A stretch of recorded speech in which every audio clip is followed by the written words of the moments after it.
ദൈവനാമം മഹത്വപ്പെടട്ടെ. വന്ദരായ വൈദികരെ, പ്രിയപ്പെട്ട ദൈവജനമേ, നമ്മെ സംബന്ധിച്ചും നമ്മുടെ നാടിനെ സംബന്ധിച്ചും ലോകത്തെ സംബന്ധിച്ചും അതിമനോഹരമായ ഒരു ദിനമാണ് ഇന്ന്. സർവ്വലോകത്തിനുണ്ടാകുന്ന മഹാസന്തോഷം സ്വർഗത്തിലെ മാലാഖമാർ പകർന്നു നൽകിയത് ദൈവമക്കൾ എന്ന നിലയ്ക്ക് കൃത്യമായി ആരാധനയോടെ ഏറ്റുപറയുവാനായി നമുക്ക് ലഭിക്കുന്ന മനോഹരമായ അവസരം. അത് നമുക്ക് മാത്രമല്ല, ജാതി മത വർണ്ണ വ്യത്യാസങ്ങൾക്ക് അതീതമായി സർവ്വലോകത്തിനും ലഭിച്ചിരിക്കുന്ന ഒരു വലിയ മഹാനിയോഗമായിട്ടാണ് നാം ഈ ദിവസത്തെ കാണുന്നത്. ക്രിസ്മസ്, സഭയുടെ ഭാഷയിൽ പറഞ്ഞ എല്ലോ പെരുന്നാൾ, നമ്മെ സംബന്ധിച്ച് അതിമനോഹരമായ ഒരു ദിനമാണ്.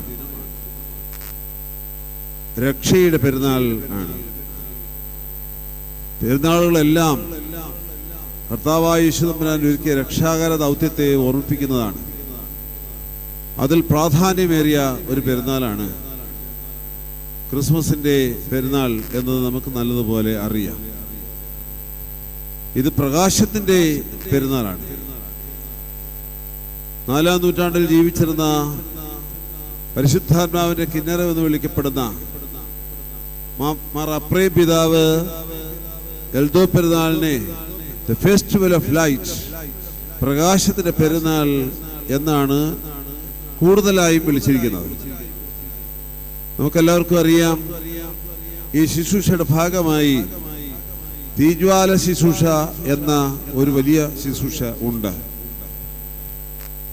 അട്ടിടയന്മാരും വിദ്വാൻമാരും പല സ്ഥലങ്ങളിൽ നിന്ന് കർത്താവിനെ കാണുവാനായി പോയതിന്റെ അടയാളമായി പള്ളിക്ക് ചുറ്റുമുള്ള ഒരു പ്രദക്ഷിണവും, ആ പ്രദക്ഷിണത്തിന്റെ ഭാഗമായി തന്നെ അഗ്നിയായ ക്രിസ്തുവിനെ,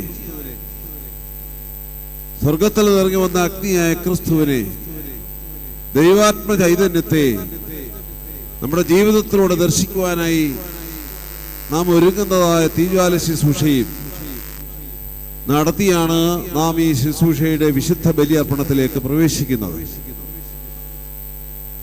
പുറപ്പാട് പുസ്തകം 3-ാം അധ്യായത്തിൽ മുൾപ്പടർപ്പിൽ മോശയ്ക്ക് പ്രത്യക്ഷനായ ദൈവത്തെ നാം കാണുന്നുണ്ട്. അഗ്നിയായിട്ടാണ്. അതിനെക്കുറിച്ച് എഴുതിയിരിക്കുന്നത് മുൾപ്പടർപ്പ് ഉരുകിയില്ല, അതുപോലെയാണ് അഗ്നിയായവൻ പരിശുദ്ധ അമ്മയുടെ ഉദരത്തിലേക്ക് പ്രവേശിച്ചപ്പോൾ കന്യകാത്വത്തിന് ഇളക്കം തട്ടിയില്ല എന്ന് പിതാക്കന്മാർ വ്യാഖ്യാനിക്കുന്നത്. അവിടുത്തെ ഒരു പ്രകാശത്തിന്റെ പെരുന്നാളാണ്, അഗ്നിയുടെ പെരുന്നാളാണ്.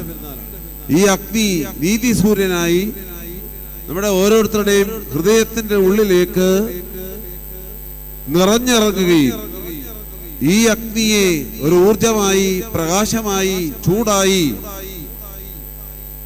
നമ്മുടെ ജീവിതത്തിന്റെ മുന്നോട്ടുള്ള ഗമനത്തിന് വേണ്ടി നാം നമ്മുടെ ഹൃദയത്തിൽ നിറച്ചു വെക്കുകയും ചെയ്യുക എന്നുള്ളതാണ് ഈ പെരുന്നാൾ നമ്മോട് ആവശ്യപ്പെടുന്നത്. അപരിമേയനായ ദൈവം പരിമിതിയുള്ള ഈ ലോകത്തിലേക്ക് ഇറങ്ങി വരുവാൻ തക്കവണ്ണം ദൈവം അനാദിയായി ഈ ലോകത്തെ സ്നേഹിച്ചു എന്ന് നമുക്ക് നല്ലതുപോലെ അറിയാം.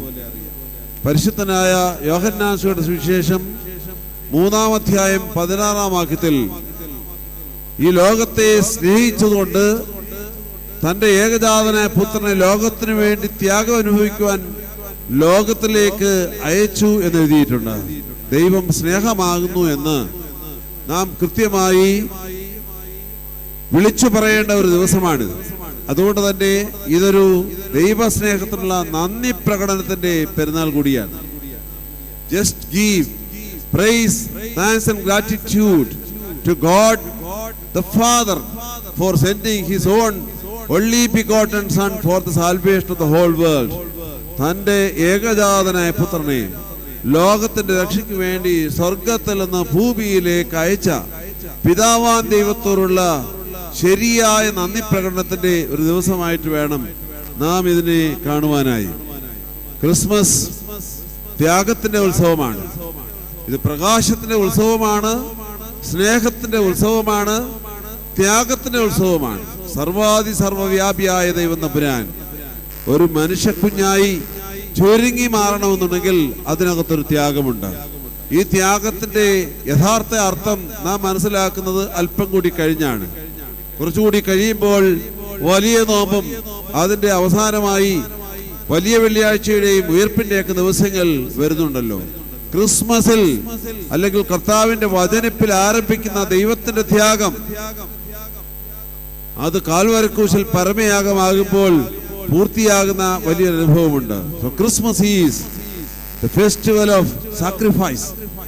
യാഗം, ത്യാഗം, സ്വയത്യാഗം, ത്യജിക്കലിന്റെ ഒരു ഉത്സവമായി നാം ഇതിനെ കാണണമെന്നുള്ളതാണ് ഇവിടെ കാണുന്നത്. തീജ്വാലയും നക്ഷത്രവും ഒക്കെ നമ്മെ പ്രേരിപ്പിക്കുന്നത് അഗ്നിമയനായവൻ ലോകത്തിന്റെ പ്രകാശത്തിന് വേണ്ടി ലോകത്തിലേക്ക് ഉദിച്ചുയർന്ന വലിയ അനുഭവം. ഭാരത പാരമ്പര്യത്തിൽ തീക്ക്, അഗ്നിക്ക് വലിയ സാങ്കത്യമുണ്ട്. നമുക്കറിയാം, നമ്മുടെ പാരമ്പര്യത്തിൽ സന്ധ്യയാകുമ്പോൾ ഭവനത്തിന് മുന്നിലേക്ക് പടിപ്പുരവാതിലിലൂടെ വിളക്കുമേന്തി വരുന്ന വനിതകളുടെ ഒരു ചിത്രം നമ്മുടെ മനസ്സിലുണ്ട്. ദീപം, ദീപം, ദീപം എന്ന് വിളിച്ചുകൊണ്ട്. അത് ഹൈന്ദവ പാരമ്പര്യത്തിലാണ് കൂടുതൽ കാണുന്നതെങ്കിലും ഓർത്തഡോക്സ് ക്രൈസ്തവ പാരമ്പര്യത്തിലും സന്ധ്യയാകുമ്പോൾ വിളക്ക് വെക്കുക എന്ന മനോഹരമായ ഒരു പാരമ്പര്യം നമുക്കുണ്ട് എന്ന് നല്ലതുപോലെ അറിയാം. ഇപ്പോഴത് എത്ര പേര് പാലിക്കുന്നുണ്ട് എന്നത്, എത്ര ഇലക്ട്രിക് ലൈറ്റ് വെച്ചാലും സന്ധ്യയ്ക്ക് ഒരു തിരി കത്തിച്ച് ഭവനത്തിൽ വെച്ച് വിളക്ക് കത്തിക്കുന്ന മാതാപിതാക്കളെയൊക്കെ കണ്ടു വളർന്നവരാണ് നാം. അത് തുടരണമെന്നുള്ളതാണ് ഈ ക്രിസ്മസ് നമ്മെ പ്രത്യേകമായി ഓർപ്പിക്കുന്നത്. ഞാൻ അധികമായി ദീർഘിപ്പിക്കുന്നില്ല. ഇന്നലത്തെ വർത്തമാന പത്രങ്ങളിൽ, വാർത്താ മാധ്യമങ്ങളിൽ കണ്ടതായ ഒരു തലക്കെട്ട് എന്നെ വല്ലാതെ വേദനിപ്പിച്ചു. തലക്കെട്ട് കണ്ടത് ഇങ്ങനെയാണ്: ക്രിസ്മസ് ആഘോഷങ്ങൾക്ക് നേരെ ആക്രമം, ഭീഷണി. ക്രിസ്മസ് ആഘോഷങ്ങൾക്ക് നേരെ ആക്രമം, ഭീഷണി എന്ന തലക്കെട്ടാണ് വർത്തമാന പത്രങ്ങളിലൂടെയൊക്കെ കാണുവാനായിട്ട് ഇടയായത്. ഭാരതത്തിലെ കഴിഞ്ഞ 2000-ലധികം വർഷത്തെ ചരിത്രത്തിൽ കേട്ടിട്ടില്ലാത്തതായ ഒരു വലിയ സംഭവമാണ്. ക്രിസ്മസിൽ കരോളിന് നേരെ ആക്രമം, ക്രിസ്മസ് ശുശ്രൂഷയ്ക്ക് നേരെ ആക്രമം എന്ന് പറയുന്നത് നാളിതുവരെ കേട്ടിട്ടില്ലാത്തതായ വിചിത്രമായ ഒരു സംഭവമാണ്. ഭാരതത്തിന്റെ തലസ്ഥാന നഗരി മുതൽ കേരളത്തിന്റെ തലസ്ഥാനത്തിലും പലയിടങ്ങളിലുമൊക്കെ ഇങ്ങനെയുള്ളതായ സംഭവങ്ങൾ അരങ്ങേറിയതായി പത്രദ്വാര വായിക്കുവാനായിട്ട് ഇടയായി. ഇത് ദൈവത്തിന്റെ സ്നേഹത്തെ ത്യജിക്കുന്ന ഒരു സ്വഭാവത്തിന്റെ ഭാഗമായിട്ട് വേണം നാം കാണുവാനായി. അതിനകത്ത് ക്രിസ്മസിന് മതമില്ല. ക്രിസ്മസിന് മാത്രമല്ല, ഭാരതത്തിൽ, കേരളത്തിൽ നടത്തുന്നതായ ഒരു ഉത്സവത്തിനും മതമില്ല, ജാതിയില്ല, ഒന്നുമില്ല. എല്ലാവരും എല്ലാ ആഘോഷങ്ങളെയും ആചരണങ്ങളെയും ഉൾക്കൊണ്ടുകൊണ്ട് പരസ്പര സൗഹാർദ്ദത്തിലും സ്നേഹത്തിലും കഴിയുന്ന ഒരു നാടാണ് നമ്മുടെ നാട്. അഹിംസയുടെ നാടാണ് നമ്മുടെ നാട്. ബഹുവിധ സംസ്കാരങ്ങളുടെയും മതബഹുലതയുടെയും മത ബഹുസ്വരതയുടെയും നാടാണ് ഭാരതം. ഇവിടെ നിറഞ്ഞു നിൽക്കുന്നത് അഹിംസയാണ്, വയലൻസ് അല്ല, അക്രമമല്ല, ഭീഷണിയല്ല. അങ്ങനെ എവിടെയെങ്കിലും ഉണ്ടെങ്കിൽ ഭരണകർത്താക്കൾ കണ്ണു തുറക്കണം. എവിടെയെങ്കിലും ഉണ്ടെങ്കിൽ ഭരണകർത്താക്കൾ കണ്ണു തുറക്കണം. കാരണം നാടിന് ശാന്തി വേണം, നാടിന് സമാധാനം വേണം. ക്രിസ്മസ് നൽകുന്ന പ്രധാനപ്പെട്ട സന്ദേശം അതാണ്.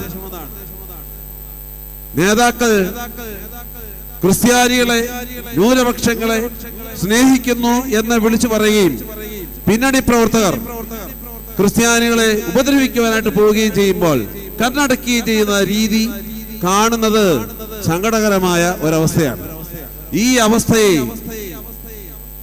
അഹിംസയുടെ നാടിൽ അതിന് ചേർന്നതല്ല എന്നുള്ളതാണ് പ്രധാനമായിട്ടും ബലഹീന എനിക്ക് ഓർമ്മിപ്പിക്കാനുള്ളത്. ഭാരതത്തിന്റെ ഭരണഘടന എല്ലാ മതങ്ങൾക്കും എല്ലാ വിശ്വാസങ്ങൾക്കും ഒരുപോലെ തുല്യം നൽകി എല്ലാവർക്കും മറ്റുള്ളവരുടെ ഇടയിലേക്ക് അനാവശ്യമായി കടന്നു കയറാതെ ജീവിച്ചു പോകാനുള്ളതായ സ്വാതന്ത്ര്യം നൽകുകയും ചെയ്യുമ്പോൾ അതിന് തുരങ്കം വെക്കുന്നതായ രീതിയിലുള്ളതായ പ്രവർത്തനങ്ങൾ നമ്മുടെ നാട്ടിൽ പതുക്കെ ഉണ്ടായി തുടങ്ങി എന്ന് പറയുന്നത് സങ്കടകരമായ ഒരവസ്ഥയാണ്. അതുകൊണ്ട് ഇന്ന് നാം കേൾക്കുന്നതായ കഥകൾ ഇന്ന് തന്നെ അവസാനിക്കട്ടെ എന്ന് നമുക്ക് പ്രാർത്ഥിക്കാം. കേരളം എന്നതും ഭാരതം എന്നതും മതസൗഹാർദ്ദത്തിന്റെയും മതസഹിഷ്ണുതയുടെയും സ്നേഹത്തിന്റെയും അടയാളമാകുന്നു എന്ന് നമുക്ക് ഉറച്ചു വിശ്വസിക്കാം. ക്രിസ്ത്യാനികൾ എന്ന നിലയ്ക്ക് നമുക്ക് ഉറച്ചു പറയാം, നമ്മെ സംരക്ഷിക്കുന്നത്, നമുക്ക് കൂടുതൽ റെഫ്യൂജ് നൽകുന്നത്, അഭയം നൽകുന്നത് ഇവിടുത്തെ ഹൈന്ദവരും ഇവിടുത്തെ ഇസ്ലാമും ഒക്കെ ഇസ്ലാം മതവിശ്വാസികളൊക്കെ ആകുന്നു എന്ന് നമുക്ക് ഉറച്ചു വിളിച്ചു പറയാം. കാരണം ഇത് തീവ്രവാദത്തിന്റെ നാടല്ല. ക്രിസ്മസ് നൽകുന്ന സന്ദേശം എല്ലാവരെയും സ്നേഹിക്കുക എന്നുള്ളതാണ്. എല്ലാവരെയും സ്നേഹിക്കുക, എല്ലാവർക്കും സന്തോഷം പകരുക എന്നതാണ്. അതുകൊണ്ട് എല്ലാവർക്കും നൽകുന്ന സന്തോഷവും എല്ലാവർക്കും നൽകുന്ന സമാധാനവും നമ്മുടെ ജീവിതത്തിന്റെ ഭാഗമായി മാറുവാനായിട്ട് ഭരണകർത്താക്കൾ ഉറക്കം നടിച്ച് മുന്നോട്ട് പോകുവാൻ ഇടവരരുത് എന്നുള്ളത് ഒരപേക്ഷയായി ദൈവമക്കൾ ദൈവത്തോട് തന്നെ പറയണം. കാരണം ഉറങ്ങിയാൽ ഉണർത്താം, ഉറക്കം നടിച്ചാൽ വലിയ പ്രയാസമാണ് എഴുന്നേൽപ്പിച്ചു നിർത്തുവാൻ. അതുകൊണ്ട് കൃത്യമായി എഴുന്നേറ്റ് രാജ്യത്തിന്റെ താളത്തെയും നമ്മുടെ സംസ്ഥാനത്തിന്റെ താളത്തെയും മനോഹരമായി നിലനിർത്തുവാനായിട്ട് അതിന്റെ നിയോഗമുള്ളവർക്ക് ഇടയാകണം എന്നുള്ളത് പ്രത്യേകമായി ഈ ക്രിസ്മസ് ദിനം നമ്മെ ഓർമ്മിപ്പിക്കുകയാണ്. ഞാൻ എൻ്റെ വാക്കോട് ഉപസംഹരിക്കട്ടെ. ക്രിസ്മസ് സ്നേഹത്തിന്റെ ഉത്സവം. നമുക്ക് ദൈവം തമ്പുരാൻ നൽകിയിരിക്കുന്ന ഒരു വലിയ വരദാനം, first Christmas gift is Christ himself. യേശു ക്രിസ്തു തന്നെയാണ് നമ്മുടെ ഏറ്റവും വലിയ ഗിഫ്റ്റ്. അത് ബലമുള്ള ഗിഫ്റ്റാണ്. പ്രതിസന്ധികളിൽ തളരാതെ നമ്മെ പിടിച്ചു നിർത്തുന്ന മനോഹരമായ ഒരു ഗിഫ്റ്റ്. ഈ ഗിഫ്റ്റിനെ നാം സ്വീകരിക്കുമ്പോൾ നമ്മുടെ ഹൃദയതാളം, നമ്മുടെ ജീവിതതാളം അത് മനോഹരമായി തന്നെ നിലനിൽക്കും. ഇരുളിനെ പ്രകാശിപ്പിക്കുന്ന, അന്ധകാരത്തെ പ്രകാശിപ്പിക്കുന്ന പ്രകാശമായി ക്രിസ്തു വന്നുവെങ്കിൽ അത് പഴയ നിയമത്തിലും പുതിയ നിയമത്തിലും നാം വായിച്ചല്ലോ. ഇന്ന് വായിച്ച യെശയ്യാപ്രവാചകന്റെ പുസ്തകത്തിലും പുതിയ നിയമത്തിൽ പരിശുദ്ധനായ മത്തായിയുടെ സുവിശേഷം 4-ാം അധ്യായത്തിലും ഇരുളിൽ അന്ധകാരത്തിലിരിക്കുന്ന ജനം വെളിച്ചം കണ്ടു, മരണത്തിന്റെ ദേശത്തിൽ നിഴലിലിരിക്കുന്നവർക്ക് പ്രകാശം ഉദിച്ചു എന്ന് പറയുമ്പോൾ അന്ധകാരത്തെ മറിച്ചു കളയുന്ന ക്രിസ്തു എന്ന ദിവ്യപ്രകാശം നമ്മുടെ കൂടെ ഉണ്ട് എന്ന ഉറച്ച ബോധ്യത്തിൽ സർവ്വലോകത്തിനുള്ള മഹാസന്തോഷം പ്രതിസന്ധികൾക്കിടയിലും ഉറച്ചു വിളിച്ചു പറയുവാൻ നമുക്കിടയാകണം, ഇടയാകട്ടെ എന്ന് പ്രാർത്ഥിക്കുന്നു. എന്നെ കേൾക്കുന്ന എല്ലാ പ്രിയപ്പെട്ട ദൈവമക്കൾക്കും മനോഹരമായ ഒരു തിരുജന്മത്തിന്റെയും വരാൻ പോകുന്ന അതിവിശുദ്ധമായ ഒരു വത്സരത്തിന്റെയും ആശംസകൾ നേരുന്നു. സർവേശ്വരൻ നമ്മെ എല്ലാവരെയും വാഴ്ത്തി അനുഗ്രഹിക്കട്ടെ.